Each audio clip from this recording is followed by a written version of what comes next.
IELTS ကိုဘယ်ကစာပြီးလေ့လာမလဲလို့ပြောမယ်ဆိုလို့ရှိရင် IELTS ကဘာလဲပေါ့နော်လိုအပ်လားပေါ့နော်အဲ့ဒါပြန်စဉ်းစားမယ်အဓိကတော့အခုခေတ်ကတော့ဆရာဝန်တွေအတွက်က IELTS ကတိတ်ပြီးဆရာဝန်တို့ဆရာမတို့အတွက်ကတိတ်သုံးဝင်တော့ဘာလို့လဲဆိုတော့ Occupation English Test လို့ခေါ်တဲ့ဥစ္စာကိုအဲ့ဒီဆောင်ဝဲတစ်ခုရှိတယ်အဲ့ဒါကိုတော်တော်များများလက်ခံလာကြပြီဖြစ်တဲ့အတွက်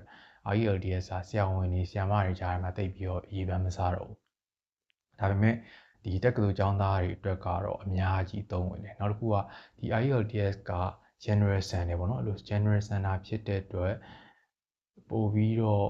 general knowledge ကိုပို့ပြီးအားပေးသလိုဖြစ်တယ်ပေါ့နော်အဲ့တော့ကျောင်းသားတွေကဘာကောင်းလဲဆိုတော့တက္ကသိုလ်တက်တော်မယ် specialization တစ်ခုတည်းပဲဖြစ်ဖြစ်တက္ကသိုလ်တက်တော်မယ်ဆိုရင်တောင်မှသူ့မှာ knowledge အခြေခံသူ general knowledge အခြေခံလေးတစ်ခု level တစ်ခုလေးတော့ရတာပေါ့နော်အဲ့ဒါကောင်းသွားတယ်နောက်တစ်ခုကသူတို့သတ်မှတ်တဲ့ level ပေါ့နော် level က IELTS level 6လား 5.5 လားเนาะဒါမှမဟုတ်လို့ရှိရင်လည်း7လား 7.5 လားအဲ့လိုပေါ်မူတည်ပြီးတော့ကိုယ့်ရဲ့ရရှိတဲ့ knowledge လေးကွာသွားတယ်ကိုယ့်ရဲ့habit ပေါ့နော်အင်္ဂလိပ်စာကိုလေ့ကျင့်တဲ့ habit လေးကွာသွားတယ်ပေါ့နော်ဥပမာ7.5ပေါ့နော်အဲ့လိုမျိုးတွေကို overall ကိုလည်းရရမယ်တခုချင်းစီလည်း7.5အောက်ကိုမရှိရဘူးဆိုရင်လူတစ်ယောက်အနေနဲ့ကသူ့အနေနဲ့အင်္ဂလိပ်စာကိုနေ့စဉ်သူ့ရဲ့ဘဝထဲမှာ habit တစ်ခုအနေနဲ့မနေ့မိုးလင်းလာရင်အင်္ဂလိပ်စာ podcast နားထောင်တယ်အင်္ဂလိပ်စာနဲ့ရေးထားတဲ့ journal တွေဖတ်တယ်ဥပမာ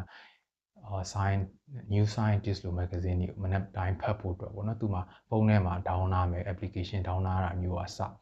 ပြီးတော့သူနားထောင်နေတဲ့ podcast တွေကြည့်နေတဲ့ရုပ်ရှင်တွေเนาะနောက်ပြီးသူနဲ့ပတ်ဝန်းကျင်မှာ surrounding မှာဒီဆက်ဆံနေရတဲ့လူတွေကစသူဘလို့နေ့စဉ်စကားပြောနေလဲဆိုတော့မူတည်ပြီးတော့အဲ့ဒါပုံမှာအပြောင်းလဲပုံမူတည်ပြီးတော့ level ကတော်တော်လေးကွာခြားသွားတယ်လို့မြင်တယ် listening နဲ့ reading ကတော့လုပ်ယူလို့ရတယ်ပေါ့နော်ခုန surrounding တွေခုန habit တွေအလောက်ကြီးပြောင်းစရာမလိုဘူးဒါလုပ်ယူလို့ရတယ်ဆိုတော့ software format ကသိပြီးအပြောင်းလဲအကြီးမှမရှိဒါပေမဲ့ပြဿနာကတော့ speaking နဲ့ writing ပေါ့နော် writing နဲ့ speaking နဲ့ writing မှာဘာတွေဖြစ်နေလဲဆိုတော့ကျွန်တော်တို့တွေက academic ဆိုလို့ရှိရင် academic စလုံးကြီးပြစ်ထည့်လိုက်မယ်လို့အဲ့အမျိုးကြီးစဉ်းစားပေါ့တကယ်တမ်းတော့ academic စလုံးကြီးပြစ်ထည့်လိုက်စရာမလိုဘူးဒီ academic terms တွေကိုဒီ general people တွေနားလည်အောင်ရိုးရှင်းတဲ့စကားလုံးတွေပြောပြီးတော့ကျွန်တော်တို့ကရှင်းပြရမှာပေါ့နော်အဓိကတော့ academic လို့ပြောလိုက်တာကျွန်တော်တို့က academic စကားလုံးတွေပြစ်ထည့်တယ် C1 စကားလုံးတွေ C2 စကားလုံးတွေပြစ်ထည့်ပြီးတော့ကျွန်တော်တို့ကသုံးနေကြတယ်အဲ့ဒါတွေကိုကျွန်တော်တို့ကဖြေရှင်းရမှာပေါ့နော်ပြောတာကြီးအများကြီးရှိဒါပေမဲ့ဘာဖြစ်လဲဆိုတော့အဓိကတော့ရိုးရိုးရှင်းရှင်းဖြစ်သွားအောင် module တစ်ခုတိုင်း listening reading writing speaking module တစ်ခုတိုင်းကိုကသဘာဝနဲ့အတီးတကယ်လက်တွေ့မှာဘယ်လိုအသုံးချမလဲဆိုတာမျိုးစဉ်းစားပြီးတော့စာလုပ်လိုက်တယ်ဆိုလို့ရှိရင်အရန် pressure အရန်ရော့သွားတယ်ပေါ့နော်ဥပမာ listening ဆိုလို့ရှိရင်သူကခေါင်းစဉ်တွေအများကြီးရှိတယ်ပထမဆုံးတည်မလားကိုကခီးသွားရမယ်ဆိုလို့ရှိရင် hotel booking လုပ်တာအစဒီလင်းလက်မှတ်ဝယ်တာဆိုနောက်တစ်ခုကကျတော့ pre book ကပစ္စည်းဝယ်တော့မယ်တနေရာရောက်လို့ရှိရင်ပစ္စည်းကိုကကြောင်းနေတာပဲဖြစ်ဖြစ်เนาะတခုခုဆိုလို့ရှိရင်တနေရာရောက်လို့ရှိရင်ပစ္စည်းအသစ်တွေဝယ်ရတယ်เนาะအဲ့ကြလို့ရှိရင်စုံစမ်းမယ်ဖုန်းနဲ့ဆက်ပြီးတော့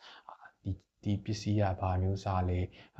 ပတ်စံဘယ်လောက်ကြာမှာလဲဒါအဟောင်းလားအသစ်လား size ကဘယ်လောက်ရှိလဲဒါမျိုးတွေမေးတာတော့ session တစ်ခုပါပဲပေါ့နော်ပြီးတော့ကျွန်တော်တို့ကလူတယောက်ကဒီကို excursion ကိုသွားမယ့်နေရာခီးစဉ်အကြောင်းပြောပြနေရမျိုးဒါမှမဟုတ်ကိုသွားမယ့် museum အကြောင်းပြောပြနေရမျိုးဒါမှမဟုတ်ကိုသွားမယ့်မြို့ရဲ့သမိုင်းအကြောင်းတခုပြောပြနေရမျိုးဒါမျိုးတွေရှိတယ်ပေါ့အဲ့ကြလို့ရှိရင်ကိုကဒီအကြောင်းကိုနားမလဲလို့ရှိရင်အဲ့တနေရာသွားဖို့တော့ကိုအခက်အခဲရှိတယ်တကယ်တမ်းကိုလက်တွေ့မှာလည်းအခက်အခဲရှိအောင်နော်တတိယတစ်ခုကျတော့ကိုကကျောင်းသားတကယ်ဖြစ်နေပြီဆိုရင်ကျတော့ကိုဘယ်မှာနေမလဲဒီဒါမှမဟုတ်လို့ရှိရင်ဘယ် semester အတွက်ဘယ်လို prepare လုပ်မလဲဆိုတော့ကိုယ့်ရဲ့တငယ်ချင်းတိုင်ပင်တာပဲဖြစ်ဖြစ်ကိုယ့်ရဲ့ tutor တွေနဲ့တိုင်ပင်တာပဲဖြစ်ဖြစ်အဲ့ခါကျလို့ရှိရင်ကိုကတကယ်လက်တွေ့မှာသူတို့တိုင်ပင်နေရတယ်ကိုကနားလည်မှာမပြောနိုင်တော့နားလည်မှာအဆင်ပြေမှာဖြစ်တဲ့အတွက် listening skill မှာnumber 3အနေနဲ့เนาะ part 3အနေနဲ့ထည့်ထားပြီးเนาะ part 4ကျတော့ lecture တက်တယ်လို့ဖြစ်သွားပြီအဲ့ကြတော့ lecture ထဲမှာတွေ့ဆရာကမိနစ်30 40လောက်ပြောသွားမယ့်ဟာမျိုးတွေကိုကကြာနားထောင်လာလို့ရှိရင်ဥပမာ tech talk လို့ဟာမျိုးပဲဖြစ်ဖြစ်ပါ lecture တစ်ခုခုပေါ့เนาะအဲ့မျိုးနားထောင်နေကြလူမျိုးဆိုလို့ရှိရင်ဒါခုနလို part 4ကျတော့ဒါမျိုးသူတို့တောက်လျှောက်ကြီးဆရာပြောသွားတယ်ကိုက line နားထောင်ပြီး gist တွေထုတ်ပြီးတော့ကိုကဘယ်မှန်တယ်ဘယ်မှားရဲဆိုတဲ့ဟာမျိုးပုံစံမျိုးတော့မဟုတ်ဘူးကိုကလက်လေးဖြည့်သွားတဲ့သဘောမျိုးပဲဒါပဲအဓိကတော့လက်တွေ့ဘဝမှာဘယ်လိုလုပ်နေလဲဆောင်းမွေးရကိုဒါကြက်ချင်လို့မဟုတ်ဘူးတကယ်လက်တွေ့ဘဝနဲ့နီးစပ်စေချင်လို့လုပ်တယ်ဆိုတော့ mindset လေးပြောင်းလိုက်တယ်ဆိုလို့ရှိရင်အဆင်ပြေတာပေါ့နော်